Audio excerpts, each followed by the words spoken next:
I've heard from a few fans that some of my songs become like the thing that gets them through what they're going through. And to me, that means a lot because I had certain songs from certain artists that did that for me. So it's really cool to be able to do that for someone else. Welcome to another episode of the Interesting People podcast. I am joined by podcast alum Jessie Chris. Hey! So I got to start this up. The last question I asked you the last time we spoke was about Razor scooters. And you had joked that you wanted a light-up Razor scooter for Christmas. Did you get one? No. Now I'm really sad. Well, the good news is you did get another Christmas present of being like one of the most exciting Billboard artists, right? Yeah, that was definitely a Christmas present. And my little brothers got me a shiny guitar strap. They wrote to Jessie from Ya Bros. Ya Bros. There we go. Does that fit on your Ganjo? Yeah, it can fit on my Ganjo. It's on my guitar right now. I love it. The last time we spoke at In the Street, you mentioned that you're currently working on a book. You're also part of the Disney anti-bullying campaign. And you do a lot of shows at schools. I wanted to ask you about that. Yeah. What got you into that process? Being from Boston and wanting to be a country artist since I was literally 10 years old made me an easy target for people in my school to laugh at me and make fun of me and just be mean. So I had a really hard time with bullying growing up, and it really took a toll on my confidence to the point where I used to not be able to talk in front of people like I can now. When I started performing and getting out there as an artist, I found it important to visit schools and just tell kids my story and tell them how I got to where I am now. And because when I was in their position, when I was their age, I felt really trapped and I felt so alone. And I really wish that someone came into my school and talked to me like I get to talk to them. And so it's really important to me, and I'm able to make a lot of really amazing connections with kids through this.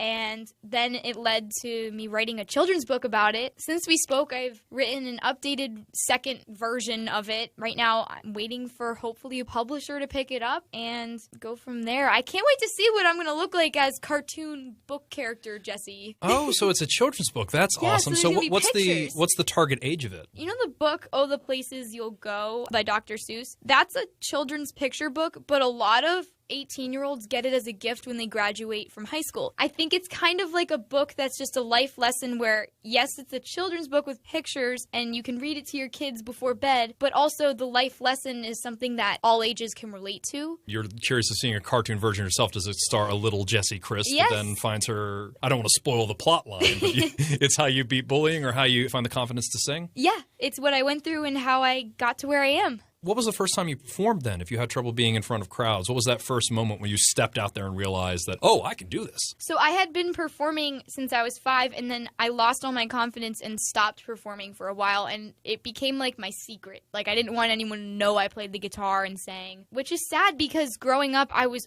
always on stage and always in front of people. It's just crazy how much mean words can affect a person and really destroy a person. So then it wasn't until I started, I think it was in high school when the field hockey team rejected me, and not that I didn't make it, that the girls were really mean. And oh, no. So you made it onto the team, but it was Well, I showed up to tryouts, and the captain told the girls not to pass with me because I was the new girl in school. And then a hazing they thing. had a Facebook group where they posted my music that they found online, and then they were just commenting the worst things ever. Like, sounds like it's all auto-tune. I bet she's not even good. But, like, worse language. This is, like, subtle. I hadn't thought of cyberbullying. That's something that I hadn't that was a big problem for me in high school. And then that was like the last straw for me when the field hockey girls rejected me. I decided I was done trying to fit in, whatever that means. I just started performing again, mostly because I was angry. But then the more I got out there and started performing again, the more confident I got, and then the more opportunities I got. And then I was out of high school and still performing, and it doesn't even matter what they thought or think. I'm happy now. So Disney, how did that happen? How did you meet Disney? Not Walt Disney or anything. How did you end up working with the Disney Corporation? Well, I guess I'm just super lucky. My manager had been reaching out to them for a little while, and then they got back to us and thought that I'd be a good fit for Radio Disney Country, and they've supported several singles, which is crazy. I can't believe it's been that long already. My first red carpet was the Radio Disney Music Awards. If you told me when I was 10 years old I'd get to walk on the Radio Disney red carpet, I'd be like, what? It's just been really great. I'm super lucky. You worked for it. That's the good thing, Thanks. too. Plus, I'm like the biggest Disney fan. I guess it made sense. What's your favorite Disney character then? Besides all of them, Tinkerbell is great. Belle and Ariel. Kind of wish I was Ariel, but it's all good. I don't think you'd trade your voice for a pair of legs. True. But last time I saw you, when I had no voice, I felt like Ariel. Oh, that is, yes. Okay, Jessie Chris wins the day. I guess you're going to plan on visiting more schools, right? Absolutely. That's something that I hope to do for as long as possible, even if this thing blows up, just because I think it's so important. I hope that it's impactful, and I hope that it's helping. I'll get DMs from students, and they'll say that it really touched them and that it really helped them with their confidence, and that to me means a lot. So definitely more of the school visits, more touring around, literally playing my music for anyone who will listen.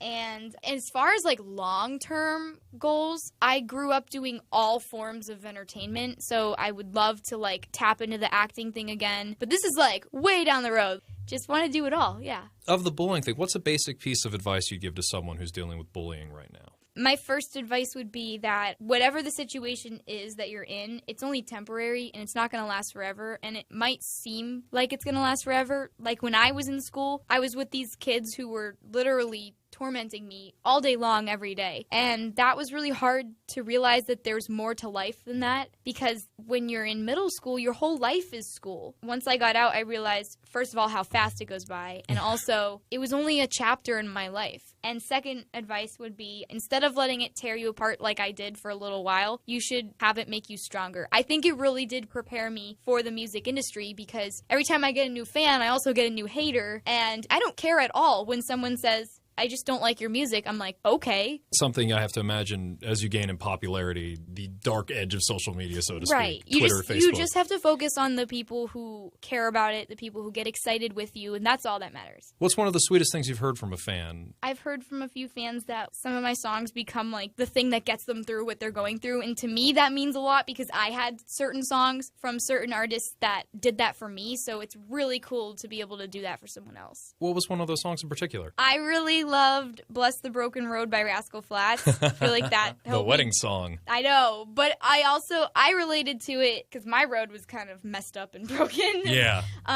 That's how I kind of related to it, and basically a lot of Keith Urban songs too did that for me, so that was really cool. You got to meet him too. Yes!